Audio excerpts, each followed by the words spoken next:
शिकार करने के लिए अल्बाट्रॉस को मारना दुर्भाग्य का कारण बन सकता है, पर कप्तान इस बात पर विश्वास नहीं करता और जिद में आकर अल्बाट्रॉस को मारकर उसका नमूना बनाने का फैसला कर लेता है। जैसे ही उसने गोली चलाई, जहाज पर समुद्री राक्षस ने भयंकर हमला कर दिया। कप्तान डरने के बजाय जहाज का रुख बदलकर समुद्री राक्षस की दिशा में पूरी रफ्तार से आगे बढ़ने का आदेश देता है। सभी को लगता है कि जहाज समुद्री राक्षस को मात दे सकेगा, लेकिन समुद्री राक्षस तेजी से उनकी ओर बढ़ता चला आता है। ऐसा लगने लगता है कि कप्तान को समस्या की गंभीरता का एहसास हो गया है। तभी अचानक जोरदार आवाज के साथ जहाज के निचले हिस्से में एक बड़ा सा छेद हो जाता है और पानी एक बाढ़ की तरह जहाज में भरने लगता है। जहाज तत्काल संकट में आ जाता है। प्रबंधक अपना सामान छोटी नाव में फेंककर बच निकलने की तैयारी करता है, लेकिन इस बीच एक सदस्य गुरुत्वाकर्षण के कारण जहाज के किनारे की ओर गिरने लगता है। बाकी सदस्य जान बचाने के लिए रस्सियों को पकड़ लेते हैं, लेकिन कुछ लोग गिरती हुई तोप से चोटिल हो जाते हैं। उसी समय एक सदस्य को राहत महसूस ही होती है कि अचानक जहाज के ऊपर का मस्तूल टूट जाता है और एक अन्य सदस्य विशाल बल के प्रभाव में समुद्र में जा गिरता है। यह कहते ही कि पश्चिम के हाथ में पकड़ी रस्सी टूटने लगी और वह खुद को संभाल नहीं पाया, फिसल गया। बटलर भी गिर पड़ा और दोनों लगभग एक दूसरे से टकरा ही गए थे। वे संभल भी नहीं पाए थे कि एक भारी तोप उन पर गिरने वाली थी, जिससे वे पिस जाते। खुशकिस्मती से बड़े जहाज के डूबने से पहले कप्तान ने सभी को बचाव वाली छोटी नाव में चढ़ने का निर्देश दिया। उसके साथ कई वर्षों से रही उसकी प्यारी नाव अब केवल मलबे में बदल गई थी, जिससे उसके दिल में एक अजीब सी खलिश थी। लेकिन खतरा अभी भी टला नहीं था। समुद्री राक्षस अभी भी उनके आसपास ही घूम रहा था। जैसे ही सभी लोग दोबारा डर में डूबने लगे, एक इस्पात का विशालकाय जीव धीरे धीरे समुद्र की सतह से ऊपर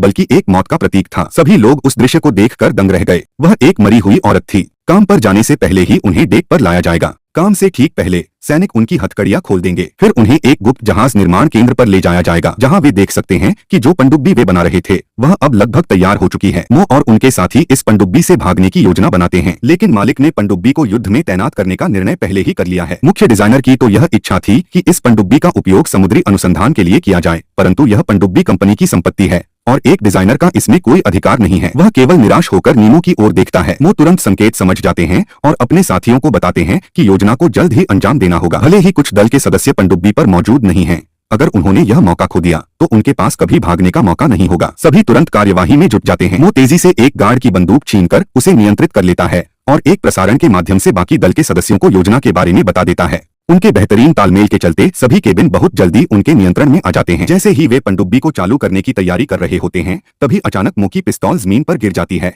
और तेज झटके के कारण गोली चल जाती है। गार्ड गोली की आवाज सुनकर तुरंत ही अलार्म बजा देते हैं। हमें गार्ड्स के आने से पहले पनडुब्बी को चलाना होगा और उस पर बंधी रस्सी को खोलना होगा। जैसे ही नीमो जहाज के केबिन से बाहर निकला, नीचे मौजूद गार्ड्स ने उसे देख लिया। इस बीच एक गोली चलने से पनडुब्बी को बांधने वाली रस्सी टूट गई, जिससे नीमो गार्ड्स के हमले का निशाना बन गया। नीमो की फुर्ती ने उसे बचाया। वह छलांग लगाकर एक सैंडबैग पर जा पहुंचा और नीमो की आड़ में इस झमेले से बच निकला। यह देखकर कि संख्यात्मक बढ़त के कारण वे जल्दी ही दुश्मनों को बुरी तरह हरा देंगे और क्रांति की जीत के करीब हैं, लेकिन दुश्मन ने अपना अंतिम दांव खेला। भारी हथियारों के हमले में विद्रोही बिल्कुल असहाय हो गए थे और उनके पास कोई रास्ता नहीं बचा था। दे अपनी जान जोखिम में डालकर आखिरी रस्सी को काटने की कोशिश करता है, लेकिन यह टूटता नहीं है। इसी बीच मो दुश्मन की मशीन गन चलाने वाले को गोली मारता है और दे मौका पाकर रस्सी को जलाने की कोशिश करता है, लेकिन उससे पहले कि वह वहां पहुंच पाता, उसे दुश्मन ने गोली मारकर गिरा दिया। मो उसे बचाने की कोशिश करता है, पर साथियों द्वारा उसे वापस जहाज में खींच लिया जाता है। दे अपनी आखिरी सांसों के साथ उठता है। जमीन पर गिरते समय उसने अपने हाथ में पकड़ी लालटेन पूरी ताकत से फेंकी, जिससे रस्सी में आग लग गई और वह जलने लगी। इस समय दुखी होने का वक्त नहीं था। मो तुरंत अपने नए काम में जुट गया। उनके निर्देश पर इंजीनियर ने तुरंत पनडुब्बी को सक्रिय कर दिया। सभी सदस्य भी इंजीनियर के निर्देशों का पालन करते हुए पनडुब्बी के विभिन्न बटन दबाने लगे। जैसे ही प्रोपेलर घूमा,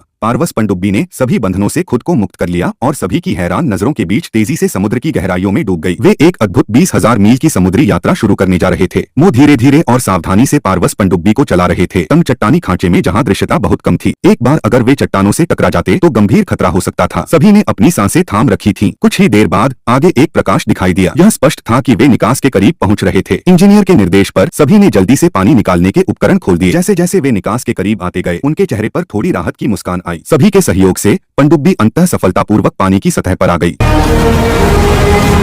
और एक विशाल खुले समुद्र की ओर बढ़ गई। नीमो ने अधिक खुशी नहीं दिखाई। समुद्र की गहराई में दुखद मृत्यु पाने वाले अड़ को लेकर गुस्से में कंपनी के मालिक से बदला लेने के लिए तैयार था, लेकिन इंजीनियर ने उससे विनती की कि वह ऐसा न करे। वह सिर्फ मालिक को बंद कर सका। दूसरी ओर कंपनी को जल्दी ही पनडुब्बी के अपहरण की सूचना मिली और उसने उन्हें पकड़ने के लिए पूरी दुनिया में खोज शुरू कर दी। जब वे पनडुब्बी को सतह पर लाकर ऑक्सीजन भरने की तैयारी कर रहे थे तो अनजाने में किसी चीज से टकरा गए। मॉरिस ने तुरंत पेरिस्कोप से इधर उधर देखा और पाया कि वे एक व्यापारी जहाज से टकरा गए थे। उनका इरादा था कि वे डुबकी डुबकी लगाकर निकल जाएं, लेकिन कप्तान ने उन्हें पकड़ने के इरादे से देखा और बहुत पैसा कमाने के लिए उन्हें पकड़ने की कोशिश करने लगा। मॉरिस ने गलती से समझ लिया कि व्यापारी जहाज ने उन्हें देख लिया है और उसने तुरंत जहाज का रुख बदलने का आदेश दिया और व्यापारी जहाज की ओर पूरी गति से बढ़ने लगा। उन्हें इस कदम का अंजाम नहीं पता था। टकराव के कारण व्यापारी जहाज और पनडुब्बी दोनों को गंभीर क्षति पहुंची, लेकिन उन्हें इसकी जरा भी जानकारी नहीं हुई। जब पनडुब्बी सतह पर आई तो मॉरिस ने मजाक उड़ाया, लेकिन अन्य लोगों को इस दुर्घटना का अंदाजा नहीं था। जब पनडुब्बी सतह पर आई तो मॉरिस ने मजाक उड़ाया, लेकिन अन्य लोगों को इस दुर्घटना का अंदाजा नहीं था। जब लोग जोर जोर से बहस कर रहे थे तभी अचानक नाव के बाहर से एक अजीब सी आवाज आने लगी। मोर को एक अनहोनी का आभास हुआ और वह तुरंत कंट्रोल रूम की ओर दौड़ा। वहां पहुंचने पर देखा कि कुछ स्पर्म भैंस पनडुब्बी के चारों ओर चक्कर लगा रही थी। इस दुर्लभ दृश्य को देखकर इंजीनियर रोमांचित था, क्योंकि यह सदी में एक बार होने वाला दृश्य था। लेकिन तभी पनडुब्बी के अंदर की रोशनी धीरे धीरे कम होने लगी और सबको समझ में आने लगा कि कुछ ठीक नहीं है। मोर तुरंत उपकरण कक्ष की ओर दौड़ा और प्रेशर गेज की ओर देखा। उसे यह जानकर झटका लगा कि पनडुब्बी का दबाव पहले ही 100 से ऊपर जा चुका था, जो दर्शाता था कि पनडुब्बी तेजी से गहराई में जा रही थी। इंजीनियर ने भी पाया कि टरबाइन बंद हो चुका था और मुख्य प्रणाली गंभीर रूप से क्षतिग्रस्त थी।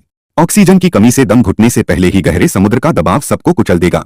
जब हर कोई हताश हो गया तब लूसी ने कहा कि उसके पास पनडुब्बी को सामान्य करने का एक तरीका है, लेकिन नीमो ने उसे मना कर दिया और कहा कि उसे कुछ नहीं आता, इसलिए वह कोई झंझट न करे।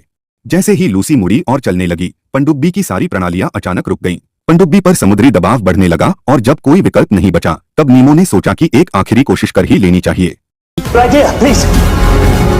20,000 मीटर की गहराई में समुद्र के तल में सुनहरी मछलियों से घिरी हुई थी। वे डरे हुए नहीं थे, बल्कि बहुत खुश लग रहे थे। जैसे ही सभी लोग सामने दिख रहे दृश्य में खोए हुए थे, वो अचानक सतर्क हो गया और तेजी से उपकरण कक्ष की ओर भागा। उसने देखा कि दबाव मीटर गंभीर रूप से बढ़ा हुआ था और पनडुब्बी तेजी से नीचे जा रही थी। इसी बीच इंजीनियर ने भी देखा कि पनडुब्बी का मुख्य हिस्सा क्षतिग्रस्त हो गया था। अगर इसे समय पर ठीक नहीं किया गया तो गहरे समुद्र का दबाव उन्हें कुचल देगा। इस अचानक आए खतरे का सामना करते हुए सभी असहाय महसूस करने लगे। उसी समय सी को अचानक एक उपाय सूझा। हालांकि इससे केबिन में ऑक्सीजन कम हो जाएगी, अब कोई और चारा भी नहीं था। वे सभी मिलकर लीवर को घुमाने लगे, पर यह कामयाब होता नहीं दिख रहा था। केबिन का दबाव बढ़ता जा रहा था और सदस्यों को सांस लेने में कठिनाई होने लगी। ऑक्सीजन कम होने के कारण सभी एक एक करके जमीन पर बेहोश हो गए। धुंधलेपन में रॉ को किसी आवाज ने जगा दिया। तभी केयरटेकर भी जाग गया और देखा कि पाइप से रिसाव हो रहा था। सी ने जल्दी से अपनी स्कर्ट का एक टुकड़ा फाड़कर उस पर मक्खन लगाया। जब वह पाइप को बांध रही थी, मो ने भी जल्दी से एक लोहे की छड़ी ढूंढ निकाली। पूरी ताकत लगाकर उन्होंने रिसाव को बंद किया और अंततः पनडुब्बी को सतह पर वापस ला सके। सी के इस उपाय से नीमो बहुत प्रभावित हुआ और उसने उसे अपने साथ खजाने की खोज में शामिल होने के लिए कहा। सी ने सतह पर रहने का वादा तो किया, जैसे ही उसने मौका पाया वह समुद्र में कूद गई। उसके पीछे केयरटेकर भी कूद गया। ब्लैक भी नीक के साथ जोखिम उठाने के मूड में नहीं था, तो वह भी समुद्र में कूद गया। एक अन्य साथी भी समुद्र में कूद गया। नीमो ने जब देखा तब तक वे काफी दूर तैर चुके थे। जब वे किनारे के पास पहुंचे तो उन्हें वहां कुछ अजीब लगा। किनारे पर कुछ सैनिक गुस्से में उनकी ओर दौड़ते आ रहे